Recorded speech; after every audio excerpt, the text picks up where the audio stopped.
Mateus capítulo 9, vamos ler a partir do verso 35. Depois ainda leremos outro texto, mas por hora, Mateus, último parágrafo de Mateus 9.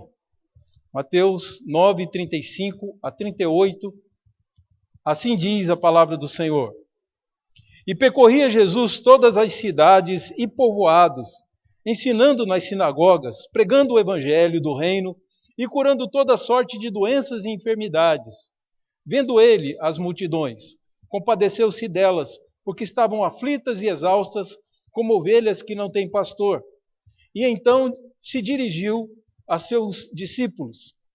A seara, na verdade, é grande, mas os trabalhadores são poucos. Rogai, pois, ao Senhor da seara, que mande mais trabalhadores para a sua seara.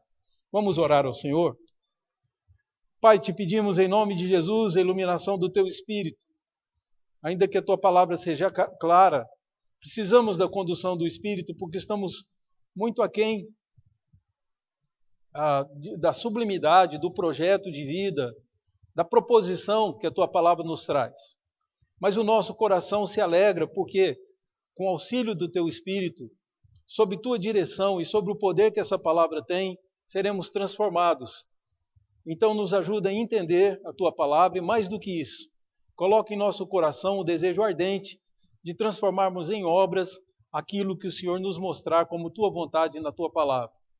Obrigado pelo texto santo, nós te agradecemos em nome de Jesus. Amém. Amados, hoje cedo o Valdir o Jair nos deu meio que uma pincelada sobre como foi a sua conversão. Eu gostaria de contar um pouquinho da minha. Eu estudava numa boa escola, era uma das boas escolas que tinha na cidade, e era boa, inclusive, por ser presbiteriana. Eu não era nem evangélico, frequentei algum tempo a igreja católica e tal, mas eu não tinha muita disposição e nem muito despertamento para a importância da igreja. Foi preciso que Deus despertasse isso em mim. 2 colegas de sala começaram a discutir Bíblia entre eles. Um era presbiteriano, o outro não era. O outro era de uma outra denominação, uma seita. E os dois estavam debatendo, e eu estava dando razão como um pensamento humano e bastante humanista, isso nos meus 15 para 16 anos. Eu tinha na minha mente que o rapaz da seita estava com a razão. E fui em casa e peguei um livro dos Gideões Internacionais, um Novo Testamento que eu ganhei, ou que meu irmão ganhou, não sei, que estava encostado, empoeirando na estante. E comecei a ler para defender o ponto de vista do meu colega que pertencia a uma seita. E na medida que eu ia lendo, eu ia dando razão para o presbiteriano. Por causa da leitura que eu fazia, realmente ele tinha razão. Quando chegou num dado momento, eles decidiram parar de discutir, de debater teologia, porque eles viram que isso estava pegando muito mal na sala. Mas só eu, que daí para frente eu cheguei em casa sem motivo, porque o meu motivo era participar da polêmica. Só que eu cheguei em casa, ainda adolescente, e não consegui mais parar de ler a Bíblia. Eu pegava essa palavra e devorava essa palavra. E me lembro muito bem quando eu li Jesus ensinando que não devemos jurar, mas que seja o seu sim, sim e o seu não, não. Ou seja, o que passar disso é do maligno, porque ele dizia que a nossa palavra já tem que ter peso de juramento. Foi isso que eu entendi Jesus dizer. E me lembro que eu disse comigo mesmo, falei, é esse homem que eu preciso de exemplo na minha vida. E dali mesmo, sem igreja, eu continuei lendo. Quando chegou dezembro, eu já tinha lido a Bíblia toda, inclusive o Antigo Testamento. Me faltava, acho que só Apocalipse, para eu terminar de fazer uma leitura anual, sem igreja, sem nada. Isso por minha conta, sem influência de adulto. E me lembro que na véspera de Natal, a minha irmã, de 9 anos na época, né? E a minha irmã chegou para mim e disse assim, Lucida, o que te aconteceu? Eu falei, por que me aconteceu como? Você está muito diferente. Eu falei, diferente como? Você nunca mais bateu na gente? Então, na medida em que ela se expressou, eu percebi que houve uma mudança em mim. Que de estar lendo a Bíblia, eu comecei a praticá-la só de estar lendo. E me lembrei de Atos dos Apóstolos, que eu fiquei impressionado que as pessoas pegavam seus livros de feitiçaria e o que eles queimaram era uma verdadeira fortuna. Era caro um livro que ensinava você a fazer feitiços. E os feiticeiros que se convertiam jogavam na fogueira. Isso Lucas chama de conversão. Eu pensei, eu converti. E daí eu assumi que eu converti, que eu era convertido e passei a ler a Bíblia. Agora, como um convertido. Chegou a minha consciência disso. E em março, o meu amigo presbiteriano perdeu o pai. Ele tinha 16 anos de idade, seu pai morreu, ele teria que assumir a loja e cuidar de tudo. E eu fiquei com muita pena dele, eu não sei como que eu soube, não consigo me lembrar, mas eu sei que eu fui à igreja presbiteriana, entrei a primeira vez, e as palavras que o pastor disse no sermão foi como se eu ouvisse Deus dizer para mim, aqui agora vai ser a sua igreja. Você precisa de uma igreja e vai ser essa. Dali eu fui para a classe de catecúmenos me preparar para me tornar membro e fui o primeiro membro da minha família, tanto por parte de pai, de mãe, de tios, tudo que você pensar. Eu fui o primeiro a ser batizado como cristão protestante. Fui batizado numa noite chuvosa, tal ponto que não teve o problema a água que o pastor Evandro derramou na minha cabeça, molhasse a minha roupa, porque ela já estava molhada mesmo, que eu vim na chuva. E foi um dia inesquecível, 31 de outubro. Eu estou contando isso aos irmãos porque a minha trajetória não é diferente das outras pessoas. Talvez diferente porque houve uma conversão movida por Deus desde o início. Deus e o Espírito Santo foi que me convenceram do pecado, da justiça e do juízo. Foi o Espírito Santo que me converteu. Mas a minha trajetória demonstra um fato, que eu já li em livros, inclusive livros não cristãos, que todo homem precisa de um pastor. Isso é necessário. E quando eu busquei que Jesus fosse o meu pastor, ele me deu a honra de ter tido como pastor, o primeiro pastor na minha vida, o pastor Evandro Luiz da Silva, que faleceu no início desse ano, mas foi ele também que batizou a minha esposa mais tarde, batizou minha mãe e meus outros irmãos. Deus trouxe para a igreja a minha família.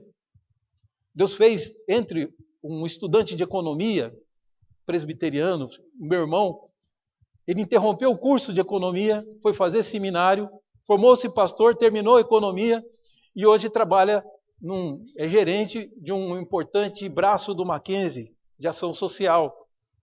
Aí eu digo para ele, agora você entende por que você sentiu que precisava terminar a economia, né? Porque ele exerce a gerência lá.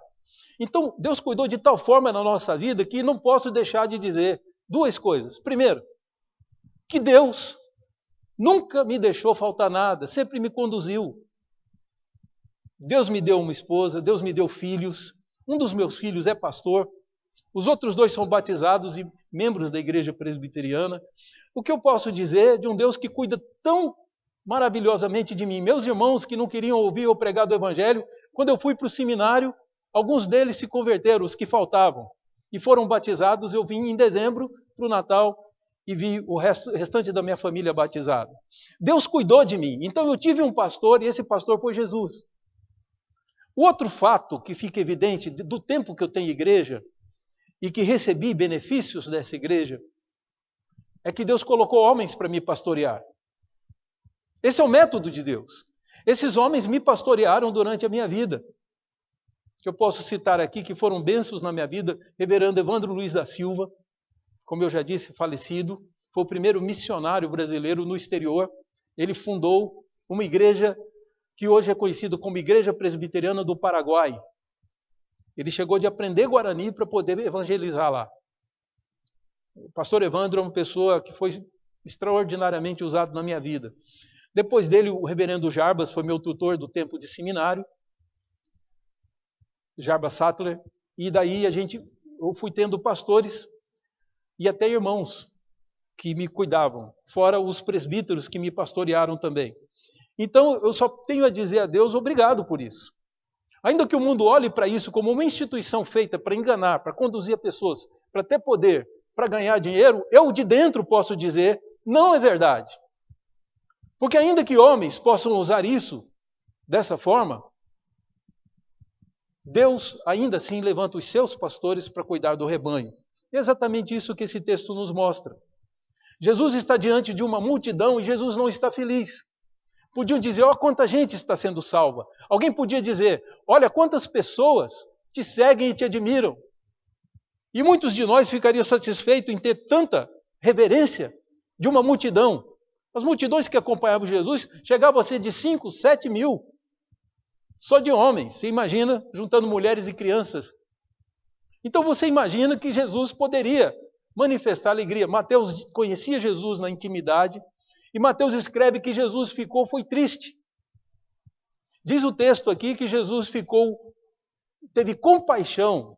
Olhe bem essa palavra compaixão, porque há duas palavras gregas que podia Mateus usar aqui. Uma palavra simpatia, porque sim quer dizer com, e patos quer dizer sofrimento, dor. Então simpatia é você sentir a dor do outro. Literalmente é isso. Né? Hoje a gente usa com outra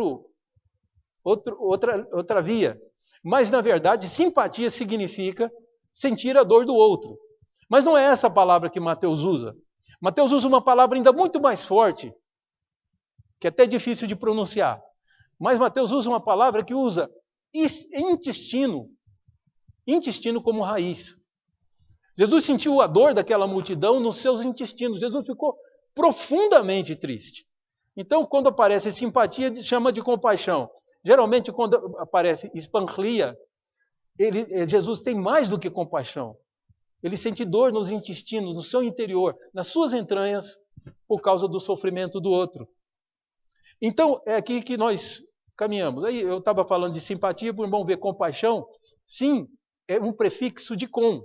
Você tem sinfônica, orquestra sinfônica. É uma orquestra que eles tocam juntos. O som sai junto, harmonioso. Não é isso? Então, sinfonia tem a ver com isso. Sons que andam juntos, que são acordes, né, que são concordes. Sons que se ajudam mutuamente. Daí, a palavra simpatia, sofrimento junto. Sofrer junto com a outra pessoa. Mas aqui é mais profundo ainda. Aqui é dos intestinos que Jesus sente, das suas entranhas. E o que é curioso aqui, que muitos de nós, pela nossa Bíblia ter vindo para nós, graças a Deus, dividido em capítulo, que te facilita achar os textos, mas às vezes eles cortam a sequência, a fluência de Mateus. Vamos ler o início do capítulo 10, porque é uma consequência e uma sequência exatamente do texto anterior, que ele pede aos discípulos que orem para que Deus envie mais ceifeiros para a seara. Depois a gente entra nessa figura da ceifa. Então, no verso 1 do capítulo 10 diz, tendo chamado os seus 12 discípulos, deu-lhes autoridade sobre espíritos imundos para os expelir e para curar toda sorte de doenças e enfermidades. Ora, o nome dos 12 apóstolos são, primeiro, Simão, por sobrenome Pedro, e André, seu irmão, Tiago, filho de Zebedeu, e João, seu irmão, Filipe e Bartolomeu, que alguns acham que é o mesmo Natanael de João capítulo 1, Filipe e Bartolomeu, Tomé e Mateus, o publicano, que é o autor do livro que vocês leem agora, Tiago, filho de Alfeu, e Tadeu, seu irmão. Desculpem, Tiago, filho de Alfeu. É porque eu acabei usando aqui, força do hábito. Simão, o Zelote, Judas Iscariotes, que foi quem o traiu. Bom, com essa lista dos 12, que nós conhecemos alguma coisa da história desses 12 com Jesus, nós observamos algumas coisas que nos saltam aos olhos aqui. A primeira, que o homem vai ser sempre o método de Jesus.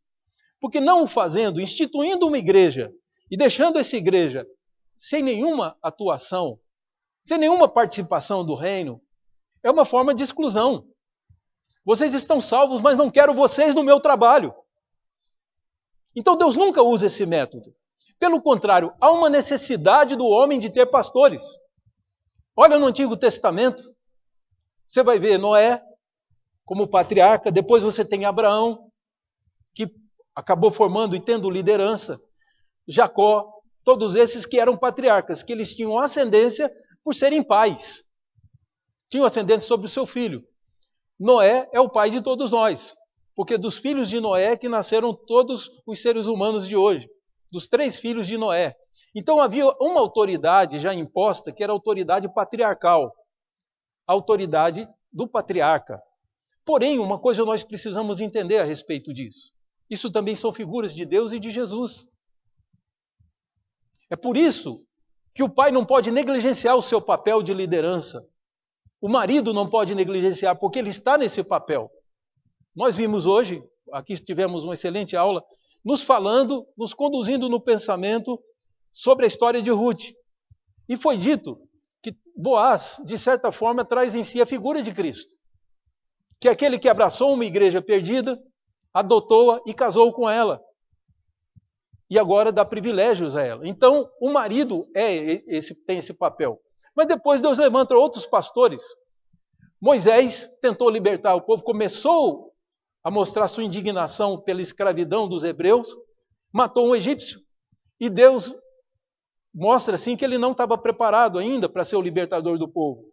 Ele, com 40 anos, foi passar mais 40 anos no deserto. Agora já um ancião de 80 anos, Moisés é chamado por Deus numa sarça ardente para dizer: eu te escolhi para libertar o meu povo. Então fica evidente para nós, olhando isso, que o tempo que 40 anos pastoreando o rebanho em Midian, servia para uma escola para Moisés, porque agora ele ia cuidar de um rebanho feito de gente. Semelhante a Pedro, que passou a vida pescando, e aí Jesus diz a Pedro e André, Tiago e João: venham após mim, eu vou fazer de vocês pescadores de homens. Então, tudo na vida é um treinamento para isso. Eu espero com isso que os irmãos tenham entendido que cada pai é um pastor. Ele precisa ser. Se ele não for, ele dará conta disso a Deus. Mas essa responsabilidade os pais já trazem sobre os seus ombros. E aqui o que é interessante, o que nos é colocado, aliás, essa tarefa de pai, e você fala: e a mãe? Bom, no outro momento eu posso explicar isso. Mas a mãe é uma auxiliar. A mãe veio para auxiliar na tarefa de educação, porque ela vai ser cobrada do pai. Em Efésios, capítulo 6, o apóstolo Paulo é muito claro nisso, quando ele diz assim: vós pais, não irritei os vossos filhos, mas educai na disciplina do Senhor. A palavra pais que está ali é uma palavra que se refere a só pais do sexo masculino. É pateres, que no latim é padre. Então, pateres é o pai que vai ser cobrado por Deus pela educação, pelo homem que seu filho se tornou. Da mãe vai ser cobrado o auxílio que ela deu, porque ele não pode estar o tempo todo. Então, no fundo, são funções diferentes, para não pôr mais carga sobre a mulher.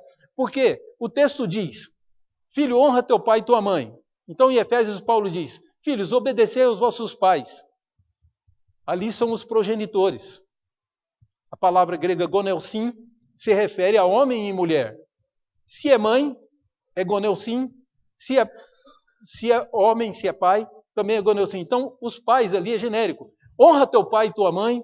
Ou então, filhos, honrem os seus progenitores, porque isso é dever de todo filho. Obedeçam, inclusive, seu pai e sua mãe. Mas quando diz a respeito de educar, só cobra do homem. Exatamente pelo ministério masculino, o ministério de pai, que todos nós precisamos. É um dos pastores que Deus põe em nossa vida.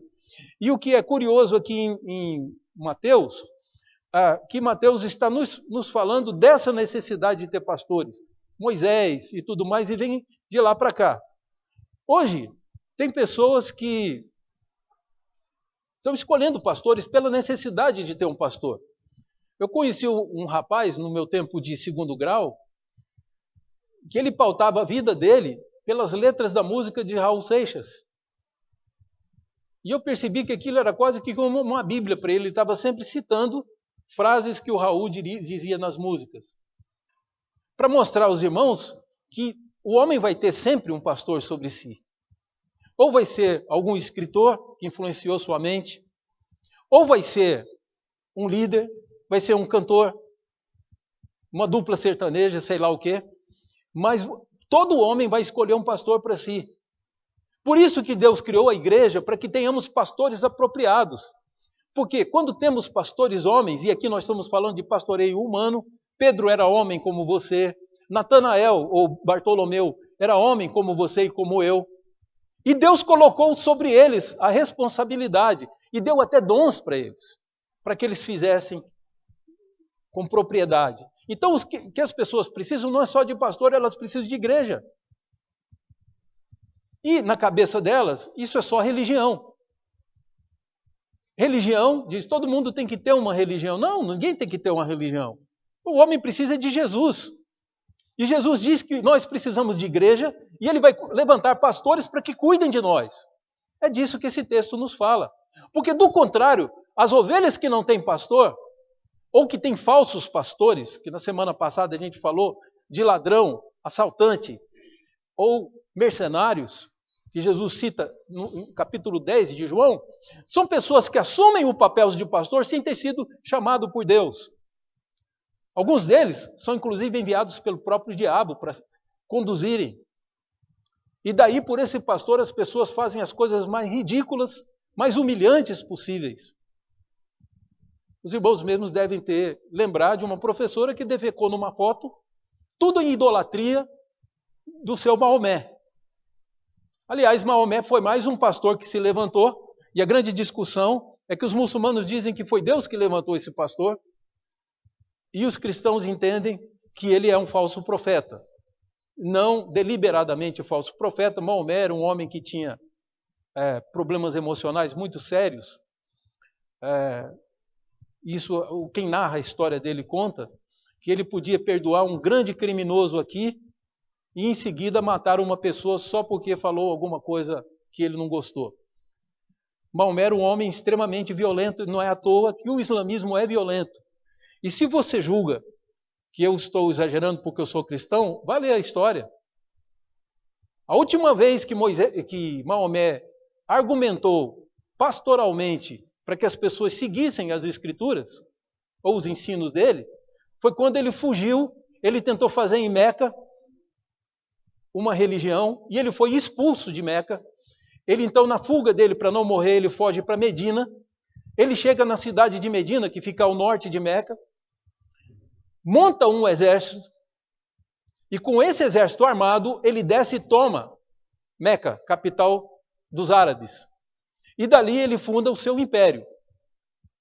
Então, queridos, dizer que islamismo não é violento, a gente está ignorando o DNA, está ignorando o próprio Corão. Eles têm na sua origem a violência. É pelas armas que eles se estabelecem, não é pelo argumento. Então, esses falsos pacifistas que tentam olhar o outro lado estão errados. Não há um outro lado para se olhar. Maomé era violento. Maomé tinha uma série de problemas seríssimos que você não aceitaria no seu líder. Mas os árabes, carentes de pastor, transformaram esse homem no seu grande profeta. Bom, então, tendo isso em vista, que há necessidade de termos pastores, Jesus proveu pastores. Jesus estava conosco e quem tem Jesus não sente falta de nada. O povo caminhou com Jesus, estava tarde, Jesus pegou uns pãezinhos e uns peixes, multiplicou e todo mundo saciou a fome. Então eu tenho certeza que Jesus era o suficiente para suprir, mas esse não é o método dele nem o de Deus. Ele olha para a multidão triste, porque ele vê que a multidão está, vamos falar desses termos, o efeito de não se ter pastor é esse. Você tem simplesmente ovelhas que estão cansadas e dispersas, como ovelhas não têm pastor. Essas duas consequências de não terem pastores. Então Deus levanta pastores. O que é curioso é que esses pastores, por terem vivido e ouvido Jesus ensinar, estavam prontos para ensinar o Evangelho. Quando Jesus ensina e treina esses homens, exatamente para conduzirem sua igreja para serem pastores. Os apóstolos estabelecem pastores na igreja, presbíteros na igreja, e depois que os apóstolos morrem, eles é que ficam com a liderança e a condução da igreja. E a essa altura já eram milhares. Tanto que o cristianismo, em 300 anos, derrubou de joelhos diante do Senhor Jesus o Império Romano. na época do imperador Constantino.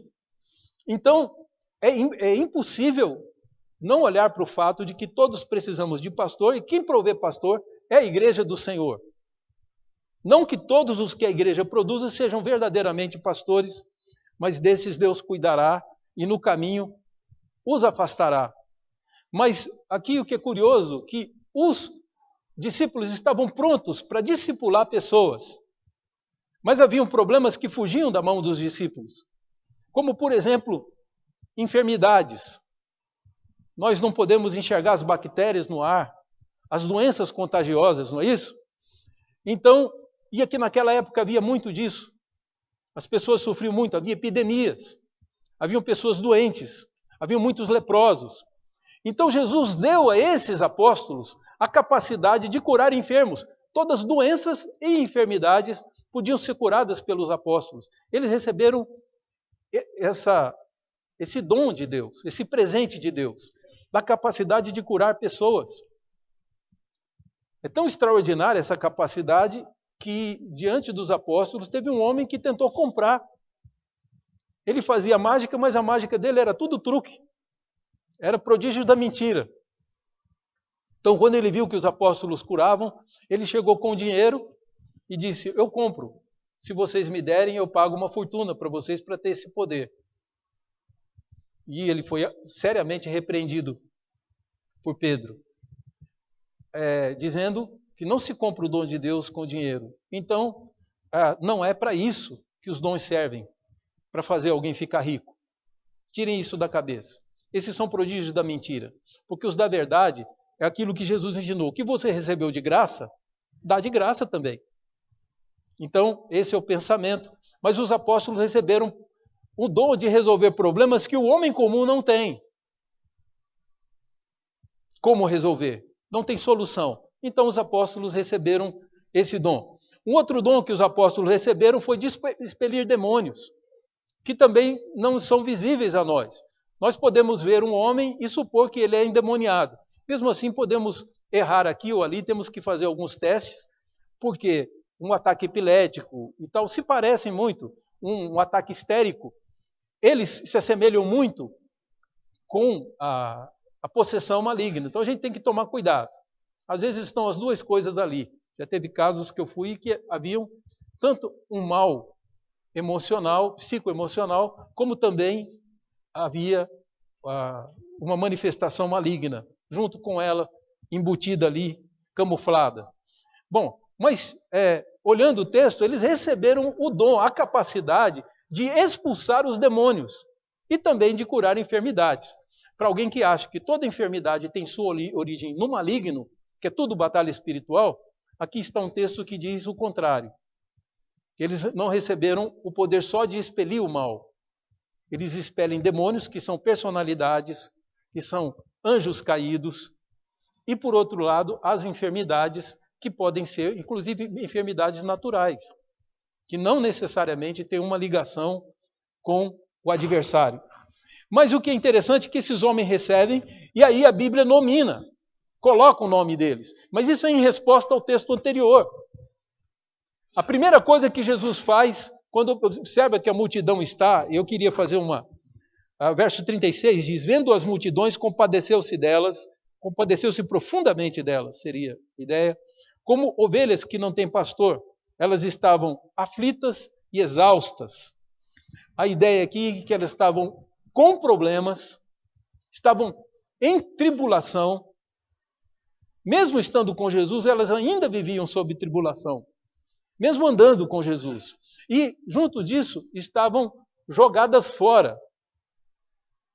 A palavra que é traduzida como exaustas aqui, também você vai encontrar, estavam dispersas. Quando o rebanho não tem pastor, ele fica disperso, tanto nas suas ideias, quanto no seu comportamento. Ele não tem um padrão. E daí Jesus, vendo isso, ele divide com os apóstolos dons que são privativos dele, que Deus deu, para que, inclusive, os sinais servissem como credencial para demonstrar que aqueles homens eram enviados de Jesus.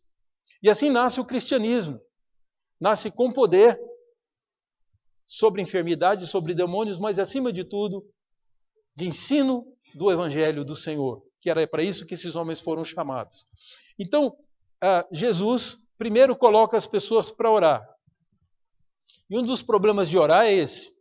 Você vai fazer um pedido e Deus muitas vezes vai mostrar que você é a resposta da oração.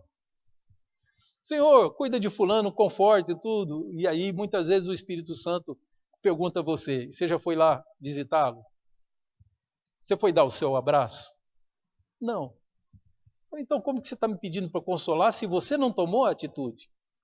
Então aquilo que eu disse a semana passada, nossa vocação é de sermos pastores uns dos outros. Que os membros da igreja devem cuidar uns dos outros. Isso de forma prática, não é teórica. Nós não vamos ter um pastor que vai nos pastorear em substituição ao pastoreio que os membros têm que fazer.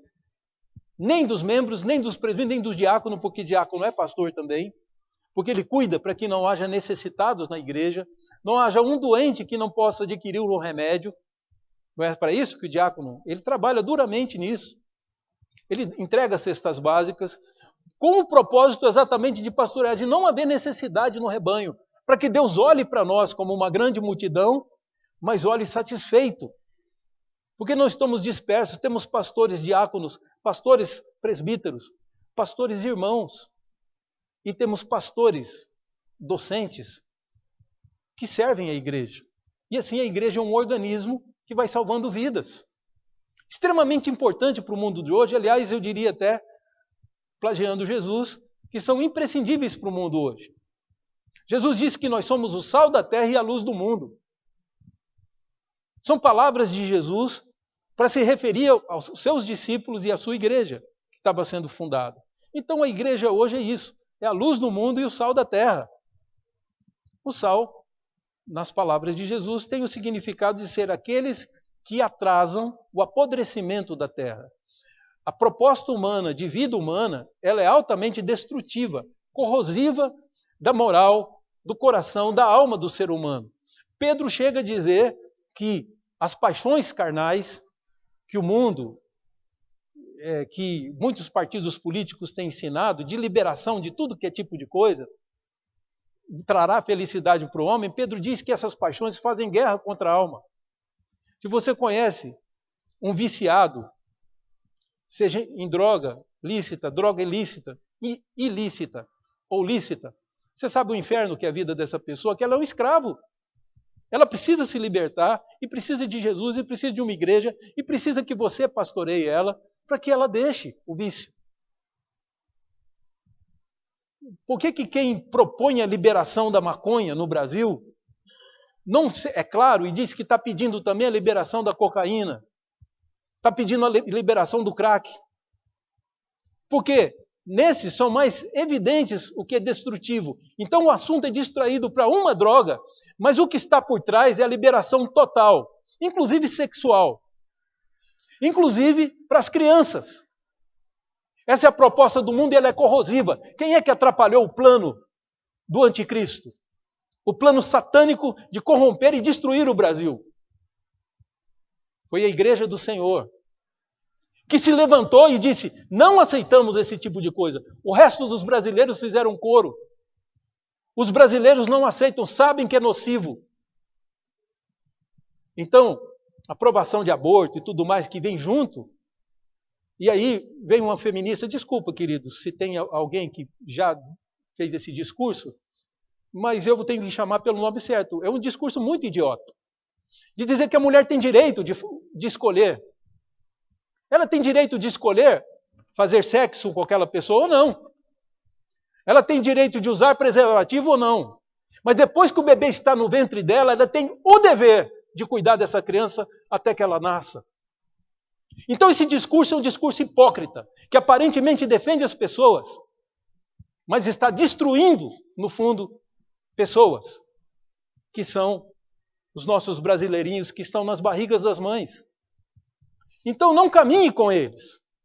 A proposta bíblica ainda é a correta, dizendo não matarás. Só Deus tem autoridade sobre a vida e aqueles a quem Deus delega. Tá? E todas essas propostas são nocivas. Quem é que retarda o apodrecimento do Brasil, do mundo e da sociedade? São os cristãos. Eles promoveram todo o avanço. Dá uma olhada nos países não cristãos, países budistas, países islâmicos. Veja o lugar que a mulher, a criança e o velho têm. Olha para o Ocidente e vê a discussão sobre direitos humanos. Isso nasceu no cristianismo. Eu não concordo que tudo que dizem que é direito humano é realmente direito. Para mim, o ser humano não tem direito nenhum. Aos olhos de Deus, é tudo graça. Recebemos sem ter o direito e Ele nos dá. Assim devemos ser graciosos uns com os outros e respeitar. Respeito sim, e aí sim podemos pensar em direitos. Direitos da nossa Constituição, das leis do Brasil, que vão defender os direitos. Mas é importante também enfatizar o dever. E daí, a igreja é o sal da terra e a luz do mundo que Jesus deixou. Ela fez o Ocidente avançar em várias discussões, na filosofia, na ciência, mas a igreja também, muitas vezes, foi órgão de opressão na história. Por quê? Porque não olhou com carinho de instituir pastores que fossem realmente pastores. Se você quer saber uma das razões de Lutero ter feito a reforma protestante, você vai ler nos livros de Lutero que ele não suportava, ele dizia que os vigários da Igreja Católica da época eram beberrões e prostitutos. Eram homens profundamente envolvidos só com prazeres. E por isso Lutero queria uma igreja mais pura, que não passava só pela reforma moral. Muitos tentaram uma reforma moral que não deu certo. É mais do que uma reforma moral. É uma reforma teológica. Eu tenho que entender quem eu sou na terra, quem é Deus, e passar a viver em cima do que eu entendi, do que eu aprendi. Lutero conseguiu fazer a reforma porque ele era teólogo, ele era professor de teologia. Mas muitos que tentaram entre eles, um que tentou uma reforma ética na igreja, foi Francisco de Assis, que deu um exemplo extraordinário, né? Conta-se que Francisco de Assis, que é um apelido dele, ele criou uma ordem mendicante. São pessoas que não têm nada, que juntam donativos e distribuem entre os pobres. Então, ele era de uma das ordens mendicantes, só que não era reconhecida pelo Vaticano. E então ele foi a Roma e queria uma conversa com o Papa para que ele fosse reconhecido, a sua ordem fosse reconhecida. E o Papa olhou pela janela, viu aquele homem vestido de mendigo e disse: fala para aquele porco ir rolar na lama para vir falar comigo. Falaram isso, Francisco de Assis achou um chiqueiro, rodou-se na lama e fedendo e todo lambuzado compareceu. A gente disse para o Papa que eu já fiz o que ele mandou, que é para ele me receber agora. Então, constrangido com aquilo, com tamanha humildade daquele homem, o Papa reconheceu a ordem dos franciscanos. Mas tudo isso que a gente está vendo são tentativas de colocar pastores. Só que Francisco de Assis não era teólogo, ele era um soldado, filho de comerciante. Fez uma excelente reforma moral, mas que não teve tanta repercussão. No dia que Martinho Lutero disse: a igreja não tem o direito de determinar a nossa teologia, ela está na Bíblia, e Deus dá perdão de graça.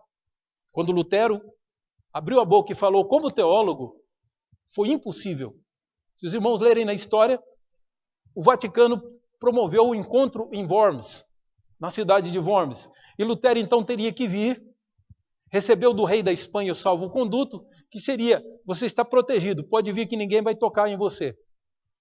Então Lutero foi para a dieta de Worms, contra a vontade dos seus amigos, que sabiam que era uma armadilha, e dizem que no encontro tinham 100 maiores teólogos católicos estavam presentes. E a narrativa de quem conta a história diz que Lutero pôs os 100 no bolso sozinho. E ele termina dizendo: se vocês não provarem pela escritura ou pela lógica que eu estou errado, eu não me retrato com a pilha de livros que ele tinha escrito. Ele disse: eu não me retrato, nem jamais me retratarei. Ofereceram cargos, ofereceram tanta coisa para ele, e ele não quis. Então estavam planejando. Conta-se na história que o rei da Espanha foi procurado E a Igreja Católica realmente queria fazer uma emboscada com ele, que se ele não se convertesse, voltasse para o catolicismo, que ele seria morto. E o rei da Espanha disse, não, eu prometi, dei a minha palavra, e ninguém toca nesse homem quando estiver sob minha proteção. Não confiando no rei da Espanha, que era um rei católico, quando Lutero sai da Dieta de Worms, os seus amigos lhe sequestram e escondem ele num castelo, onde ele possivelmente compôs a música Castelo Forte, onde ele criou a língua alemã, porque o alemão que se fala hoje não existia. Você tem vários dialetos na Alemanha. Lutero conhecia todos os dialetos e foi pegando elementos de cada um deles e compôs a sua tradução da Bíblia. Quando essa Bíblia é colocada ao povo, ela se transforma, a pessoa tinha duas línguas, uma da Bíblia e a outra o seu dialeto da sua tribo. E com o tempo, toda a Alemanha passou a falar uma língua. Então, tanto a Bíblia quanto Martinho Lutero deram aos alemães o seu idioma, porque não tinha. A Alemanha era toda dividida. E com esse fator, vejam o que um pastor interessado no seu rebanho pode fazer por ele, com a ajuda de Deus. Então, a verdade é que Deus chama os 12 homens e sabe que ali vai nascer uma igreja vitoriosa, que vai espalhar igrejas locais pelo mundo. Igreja local é aquela que tem pessoas realmente convertidas e pessoas falsas convertidas. Todos são membros ali. Às vezes é impossível evitar. E a igreja triunfante do Senhor Jesus é aquela igreja que já é vitoriosa, já venceu em Cristo, que consta daqueles que morreram em Cristo, consta dos patriarcas, a vitória da igreja que vem se dando durante toda a história. A igreja invisível de Deus está fazendo a grande obra dele, mas você só pode entrar para essa igreja através de uma igreja local, de um pastor local humano, que quem Jesus confiou batizar. Foram procurar João Batista e diz, aquele que tu batizaste no Jordão, batiza mais pessoas do que você. E aí o apóstolo João ainda complementa a informação. Ele diz, se bem que Jesus não batizava ninguém, mas os seus discípulos é que batizavam. O apóstolo Paulo diz aos coríntios, falam aí e tal, etc., mas na verdade eu batizei muito poucas pessoas. Me lembro de ter batizado fulano, ciclano, e se há mais alguém eu nem me lembro. Por quê? Porque Paulo confiava aos pastores locais a tarefa de batizar. Então a nossa igreja hoje é resultado de um processo histórico que nunca fugiu da mão de Deus. Isso aqui não é improviso, isso aqui é plano de Deus para a sua vida.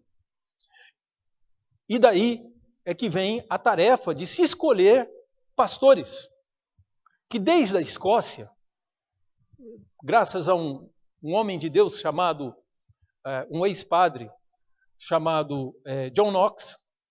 John Knox é um escocês que, sendo padre, foi punido pela rainha e durante o seu período, quando ele foi livre do seu cativeiro, de cumprir sua pena, ele vai para Suíça, em Genebra, e lá em Genebra ele aprende com João Calvino, ele é aluno de João Calvino, e ele leva o calvinismo para a Escócia. Tem na cidade de Edimburgo, na Escócia, a casa de John Knox.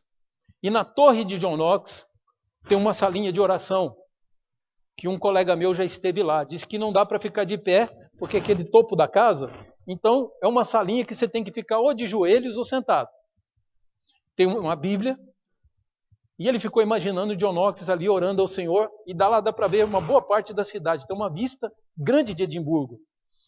E que John Knox, possivelmente dali, desse lugar, é que deve ter orado a famosa oração que ele disse, Senhor, me dá a Escócia ou eu morro. E Deus deu a Escócia para ele. A Escócia se transformou num país presbiteriano. Isso significa que o rei, a monarquia, começou a perder a sua força. Porque a rainha da Escócia podia mandar em tudo na Escócia. Mas na igreja era o voto dos membros que valia. Então a democracia não começou efetivamente por algum filósofo, mas começou com a igreja. Você votou para presidente há poucos dias, saiba que isso é muito devido aos presbiterianos, que influenciaram na Inglaterra, influenciaram nos Estados Unidos. O sistema de governo americano, a estrutura de governo foi montada, isso tem na história para você pesquisar, foi montada a partir de um governador, se não me engano, da Pensilvânia, e começa com P, não sei se é Filadélfia ou Pensilvânia, mas tenho quase certeza que é Pensilvânia. Esse governador era presbiteriano e copiou para as cidades e para o estado o sistema que ele tinha na sua igreja, que na verdade eram pastor, presbíteros e diáconos. Então ele tinha prefeito e deputados, ou vereadores, governador e deputados. O governo americano viu aquilo funcionar tão bem que copiou. Tinha acabado de se libertar da Inglaterra, estava precisando de um sistema novo, de um pastoreio, e o governo americano então copiou aquilo. E o Brasil copiou deles. A França copiou deles também, porque na França é uma revolução ateísta, que não envolve Deus na história. Mas qualquer historiador vai te dizer que a libertação, a Revolução Francesa se baseou na vida dos protestantes americanos. Então a Revolução Francesa, que é colocado como marco, é só consequência, é uma observação que um povo vivia sem rei e vivia bem. Aí os franceses se juntam e derrubam a Bastilha. No Brasil, nosso país não chamava República Federativa. Nosso país chamava Estados Unidos do Brasil, porque copiávamos o sistema de governo deles. E temos hoje deputados, prefeitos, governadores, vereadores. Tudo isso foi imitado de uma igreja presbiteriana. Só que ninguém vem contar essa história, porque não interessa para eles. O povo tem que pensar que o ser humano evoluiu a tal ponto que descobriu esses métodos. E o ser humano não evolui sozinho, ele precisa de um pastor. Porque alguns tinham Jesus como seu pastor e tinham pastores locais, foram conduzidos a essa história. Então, por essa forma, a igreja presbiteriana tem um sistema que é chamado democrático, que no fundo não é democrático, ele é monárquico. Por que monárquico? Porque temos um rei que é Jesus. Tá? Eu sinto muito dizer, viu, para o Jocider, que ele não é o rei da vida dele. O rei dele é Jesus. Viu, Nenê? O rei da sua vida não é você, é Jesus. Concorda com isso? Helder, concorda? Seu rei é Jesus, você não manda? Então nós temos uma democracia. Deus delega à Assembleia a escolha dos seus pastores. Pastores presbíteros, pastores diáconos, pastores. É a Assembleia que vai escolher os pastores. Por quê? Uma concessão de Deus. Deus está concedendo que a escolha seja feita por esse órgão que se chama Assembleia da Igreja. Que a Constituição proíbe até outros órgãos de interferir nisso. A não ser o presbitério, ninguém mais pode interferir na escolha que uma igreja faz de seus pastores e de seu pastor. Portanto, queridos, o que nós estamos vendo é que a igreja é um reflexo dos propósitos de Deus. Para ser pastor, sabe o que é exigido de mim? Pega a minha carteira e eu te mostro. Para qualquer um que quiser ver a minha carteira de ministro. Tem que ter a data do meu batismo e a minha profissão de fé. Tem que constar lá, sabem por quê? Por uma simples razão. Porque para ser pastor na igreja presbiteriana tem que ser convertido. Tem que ser alguém que assumiu essa conversão por um batismo e fez uma aliança com Deus. Se não fizer parte, pelo menos teoricamente, do reino de Deus, não pode nem iniciar o seu processo. Então é preciso que seja alguém que se converteu. Um convertido que segue a Bíblia, é excelente que a gente tenha como pastor sobre nós. Eu quero ter um pastor crente, que vive na palavra e que olha para a palavra como sua regra de fé. E aí ficamos livres das opressões. Porque de vez em quando vamos receber ou perceber alguém que está na igreja pastoreando simplesmente para obter algum tipo de benefício pessoal. Esse é mercenário. Porque o pastor é aquele que Deus levanta. Eu queria encerrar contando aos irmãos uma experiência. Eu assisti uma reportagem que eu fiquei muito impressionado. Eu não sabia que era possível adestrar águias. Acho que você também não ouviu falar disso. Mas eu vi uma reportagem que os mongóis, lá na Mongólia, têm uma escassez tremenda de comida há estações em que eles não têm plantio, não tem nada. Eles adestraram águias, naquilo que talvez o Davidson chamaria de sinergia, não é isso, Davidson? Treinaram águias. E essas águias caçam, trazem a caça, coelhos, seja lá o que elas caçarem, elas trazem para o seu dono. O dono come com a família e dá a parte para a águia comer. Mas ela é treinada para isso. Há uma sinergia. Então, você imaginar uma coisa extraordinária dessa, que é uma ave de rapina, que de vez a gente se sente até ameaçado pelo tamanho que uma águia é, né? Pois na Mongólia se descobriu que pode se adestrar e até usá-las para obter alimento. Então a família não tem como produzir alimento, as águias trazem, comem a parte dela, dão para os filhotes, mas elas são submissas e obedecem os seus senhores. A natureza ensina coisas para nós que são interessantes. Nós temos pastores que têm uma sinergia com as ovelhas.